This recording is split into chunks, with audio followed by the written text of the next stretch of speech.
Romualdez, kumpirmadong pinuno ng People's Initiative sa Davao ayon kay Senator Bato de la Rosa. Kinumpirma ni Senator Ronald Bato de la Rosa na may kumpas mula kay House Speaker Martin Romualdez ang pinaiikot na People's Initiative. Bagamat hindi niya direktang nakita ang panunuhol para sa pagpirma sa dokumento na nagsusulok ng charter change, ay kumbinsido ang senador na si Romualdez ang nasa likod nito. Ito'y batay sa kanyang mga natatanggap na impormasyon mula sa aniyay mababait na mga congressman sa Mindanao. Sinabi rin ni Senator Bato de la Rosa na sa Davao City ay binibigyan ng claim stub ang pipirma sa People's Initiative na iniikot ng PBA party list. Po enough ang suspension sa amin ng MTRCB at ng NTC na walang batayan, hindi nagkaroon ng maayos na pagpapaliwanag sa mga violations at malinaw na they were put under pressure from the House of Representatives na no less than inamin niya ng MTRCB sa kanyang resolution against SMNI sa pagpapataw ng suspension. And of course, ang NTC nga hindi makita kung anong dahilan kung bakit isuspend motu proprio, walang investigasyon at walang pagkakataon na magpaliwanag ang SMNI. Akala natin matatapos na ang kalbaryong ito. Tumahimik tayo, sumunod tayo, tumalima tayo sa batas. Dumaan tayo sa proseso ng apila at proseso ng procedure sa batas.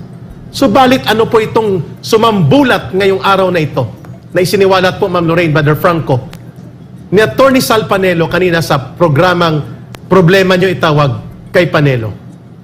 Ipapataw po ngayong araw na ito.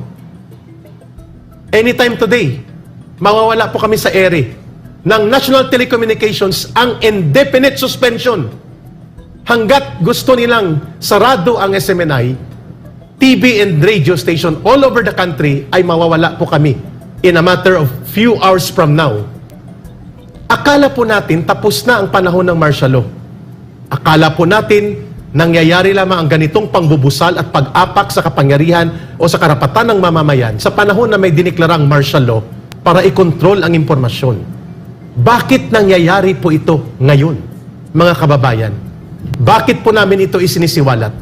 Sapagkat napakasakit po ito na selectively pinuntirya ang SMNI at hinanapan ng butas dahil hindi nila ma-revoke ang franchise dahil batas ito at hindi nagko-cooperate ang Senado. Inikutan ngayon nila. Sino pong nila? Wala po kaming ibang tinutukoy dito na may pakana nito. Ang House of Representatives at pati si Speaker Martin Romualdez, lalo na, at hinanapan ng butas by making NTC become an instrument of suppression and instrument of tyranny.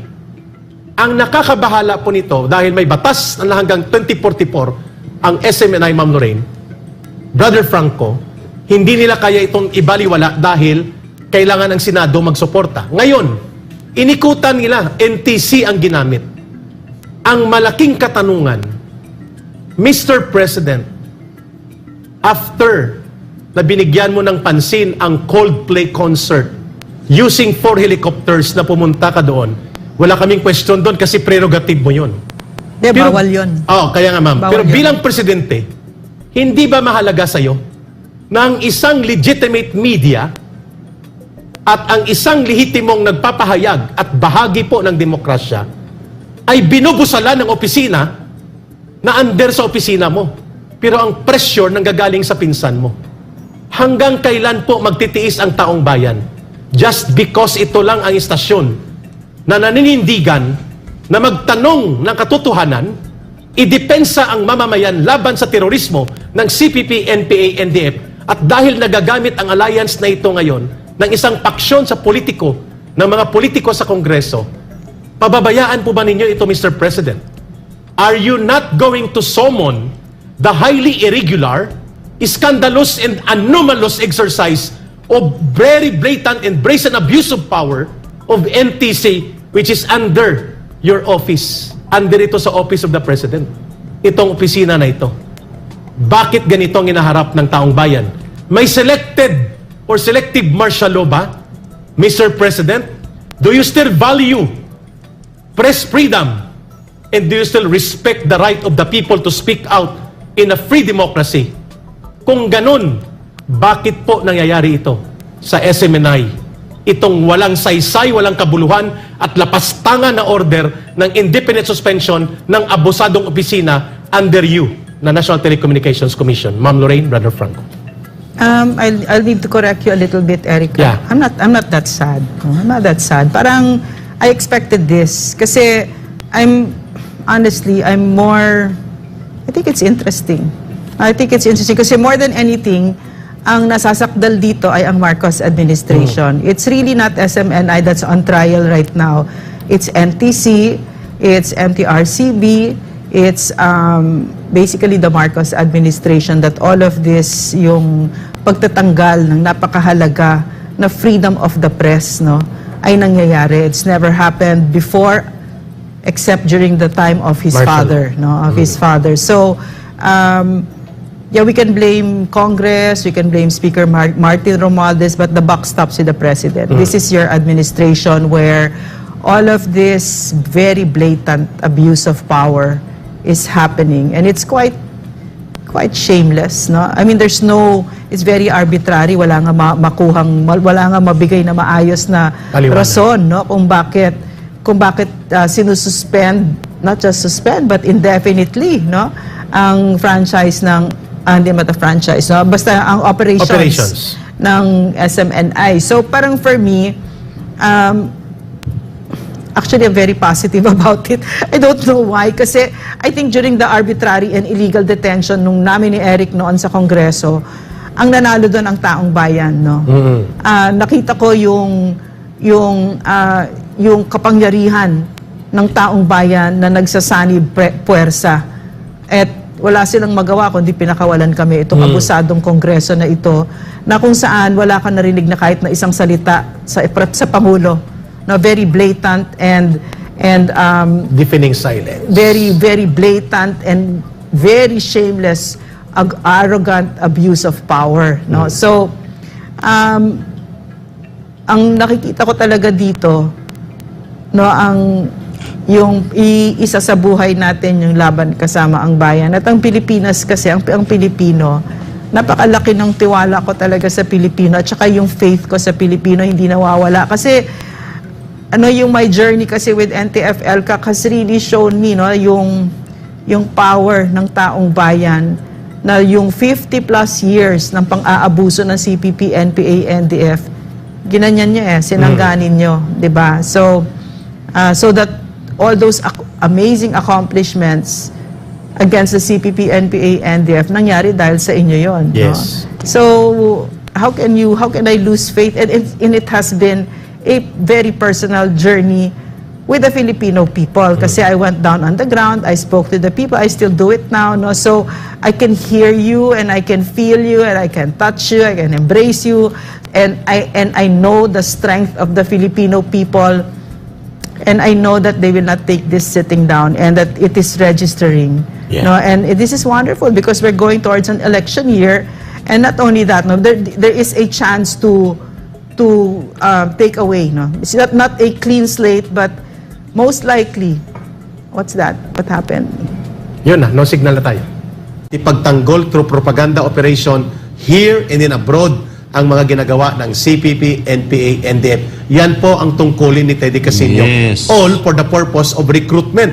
At kaya, tuwang-tuwa sila na nagkaroon ng arbitrary, questionable, at iskandalusong abuso na pagpapatupad ng suspension laban sa SMNI at akala nila mawawala na ang tagapag-usig nila in behalf of the people na programang Laban Kasama ang Bayan. Nagkamali po kayo, Teddy Casino, sapagkat ang binhi ng pag-uusig sa katarungan ay naitanim na po ng SMNI at ng Laban Kasama ang Bayan sa puso at isipan ng mamamayan. And the justice and vengeance of the Filipino people is just a matter of time to catch up with you. Eric, nag-harvest time na tayo, nangalahati. Wala na si Teddy Casino Wala. Nasa karyedo na siya. But anyway, Eric, can I ask you a question? Sige, no? ma'am. Perfect. Ano ang ibig sabihin? Kasi kaya sinabi ni Teddy Casino yan, mga kababayan, kasi yung suspension ng SMNI ay malilift na, no? Ang sinabi ni Teddy Casino, mas maganda sa Pilipinas na walang SMNI. No, halata naman kung ano ibig sabihin nun. Mas maganda sa CPP, NPA, NDF nang wala ang SMNI. Kasi ano bang SMNI? SMNI lang naman ang istasyon na may lakas ng loob at pagmamahal sa bayan na sa isasiwalat sa inyo kung sino yung mga nasa likod ng mga Correct. maskara na yan. So Eric, maaari mo bang sabihin sa amin, no, in terms of the CPP, ano ang ibig sabihin ng SMNI sa CPP na sinabi ni Teddy Casino yan? Sapagkat ang SMNI po ang nagiging plataforma at daan para po maisiwalat at mabunyag ang mga kalokohan, panloloko at mga karahasan na nagagawa ng CPP, NPA, NDF na never before ay nagagawang isiwalat ng lubos-lubusan kung ikukumpara sa mga nangyayari na wala pang SMNI at ang programang Labang Kasamang Bayan. Meaning, ang programa dito sa SMNI at ang Labang Kasamang Bayan, lalo na binuo natin nila with Pastor Cabiloy, Ma'am Lorraine, ay isang naging counter-information center for the people to be aware, for the people to be conscious, and so that they can act correctly in support of the government. So tatanggalin mo dapat itong counter-information center para manatiling ang mga tao ay bulag, bigi, at walang alam at updates sa nangyayaring karahasan, panloloko, pangre-recruit, at mga kabulastugan na ginagawa ng CPP, NPA, NDF, including ang kanilang infiltration sa gobyerno, sa loob ng ating mga opisina ng government, at pati na sa iba't ibang sektor. Pangalawa, ano po ang bigat ng SMNI at ng Laban Kasamang Bayan kung bakit ito tinatarget ng CPP, NPA, NDF, especially through their urban operations, upang ito'y matanggal na at hindi na magkaroon ng malawakang suporta ang mamamayan. Ang SMNI po ang nagsisilbing tagapagmulat at tagapagsiwalat ng katotohanan. At ito po ang nagbibigay ng inspirasyon sa mamamayan upang makita nila ang liwanag kung saan napatungo ang ating programa at ang laban natin para tapusin na ang communist terrorism. The SMNI provided the channel and direct line of information between the people, the government, and all those who want to consolidate in support of the government. Kailangan tanggalin yan ng CPP, NPA, NDF sapagkat yan ang balakid para sa kanilang recovery, sa propaganda nila. At ang pangatlo, ang SMNI at ang Laban Kasamang Bayan ang kumukontra at hayagang bumabangga sa lahat ng kasinungalingan at mga manipulasyon sa public information and other propaganda na dati, Ma'am Lorraine, ang gobyerno ay naka-default at ang ating mga mamamayan ay hindi nasusundan ang tamang perspective kung paano ang galaw at laro ng mga operatibang ito ng CPP, NPA, NDF na dito lang nangyaring naisisiwalat sila. At yun din yung kung bakit pinag-iinitan ka, Eric. Opo, na ma'am. Yes. Nila Jobert Pahilga ng Yes. Vera Files. Kasi sa yun nang gagaling yung impormasyon na kung saan talaga napapadapa sila. Yes. So in other words, no, uninformed citizenry is fatal to the CPP, NPA, NDF. Sa Exactly. Tagalog, paano ba yun? Ang Mulat. isang bayan na mulat na ay nakamamatay sa CPP, NPA, NDF. Kaya Exactly. for once, tama talaga si Teddy Casino. Nagsasabi siya ng totoo. Mas mabuti para sa CPP, NPA, NDF pag wala ng SMNI. Ayun. Pero fatal yon sa ating bansa. So dapat nandito tayo. Exactly. Correct, ma'am. O, yan, Thank you, ma'am. ilang huling hirit ko, ma'am, bago tayo dumako sa isa pang balita. Yeah. Ito sinabi kasi nyo, said, SMNI has become the mouthpiece of the Dutertes. We can understand why, kasi ang SMNI, dikit sa mga Duterte yan, best friend ni Pastor Pusi Kibuloy. Yung Duterte, so as a propaganda machinery, as a mouthpiece of the pro-Duterte faction, ganun talaga ang kanilang orientation. I can see two things here. Sige, no? ma'am, I can go. see two things. Two things dito, he's being divisive. He's dividing the Dutertes and the Marcoses. No? So, but you're wrong there, Teddy, kasi the President just said recently, tapusin na natin yan sila Teddy Casino. Okay? So, they are united in this cause. No? So, and who is the head of the NTF-ELCAC? Yes. It's the President. So, yan yung isang taktika nitong mapanlinlang na CPP, NPA, NDF na ang muka. Ayan si Teddy Casino. Correct. No, tapos ano pa sinabi pa niya? Pangalawa, ano sinabi Ang na sinabi nga niya, orientasyon talaga ng Yan. SMNI, maging mouthpiece ni Duterte, ng mga Duterte, sa Propaganda machinery ng mga Duterte. Kasi best friend daw ni Pastor ang si Duterte. Kasi during the term of office ng President Duterte, dyan napabagsak na ICU Yeah. ang Correct. CPP, NPA, NDF na itinuloy ng ating President, ng sitting President, President Bongbong Marcos, na dati nung kami lumabas, no, there were 5 active guerrilla fronts out of around almost 80 active guerrilla fronts na now it's zero active guerrilla fronts and only 13 weekend guerrilla fronts. So, Correct. itinuloy ng president, ng sitting president, yung sinimulan ng former president. Ma'am, So, totoo correct. yan. Yeah, yes. Idadagdag ko dun sa binanggit ni Ma'am Lorraine. Granting for the sake of discussion na ang mga Duterte nakakapagsalita sa SMNI, what's wrong? What's wrong with that, Tide Casino? Kasi ang sinasabi ni Pangulong Pasista yan Duterte eh. Yeah. ay kanyang tinutumbok kung ano kayo. Isinisiwalat niya, dinagdagan niya ang mga ginagawa namin sa Laban Kasamang Bayan. Natutuwa kami na nandyan siya sapagkat ang taong bayan nakikinig sa kanya. So anong mali kapag isinisiwalat ni Pangulong Duterte ang paglaban-laban sa kriminalidad, sindikato sa droga, mga kurakot sa gobyerno? Mali ba yun, Teddy Casino? Nabigyan dito ng pagkakataon na maisiwalat yan sa SMNI? Mali yun sa CPP kasi gusto nila Teddy Casino magulo ang Pilipinas. Yun. No? Pangalawa, paano naging hindi patas ang SMNI? Lahat po ay pwedeng magsalita dito, walang pinagbabawalan.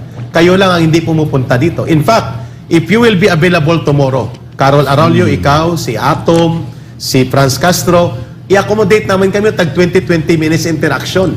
Just go here sa ating broadcast online sa dito sa May Makati. Ini-invite namin kayo, ilang beses na yan eh.